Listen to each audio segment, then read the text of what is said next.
আপনারা ভাবছেন কী রে বাবা, এটা আবার কি? আলু আলু পোস্ত, এটা আবার কি শেখানোর জন্য? হ্যাঁ দেখুন, আমি কিন্তু শিলনোড়াই বাটছি পোস্তটা।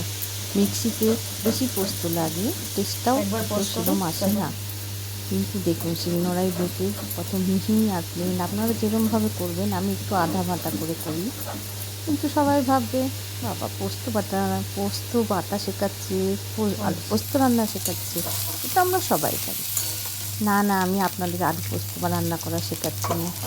আসলে আলু পোস্ত তো এক একজন এক এক রকম রান্না করে। আমি আমার যেরকম রান্না করি সেটাই আমি আপনার ভিডিওটাতে আমি দিচ্ছি। আপনারা ভালো লাগলে দেখবেন। নুন দিচ্ছি, সামান্য একটু হলুদ।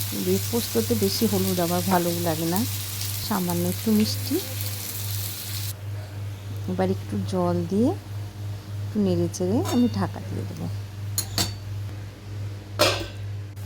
দেখুন কিছুক্ষণ পর ঢাকাটা খুলে দেখলাম পোস্তটা প্রায় রেডি হয়ে গেছে।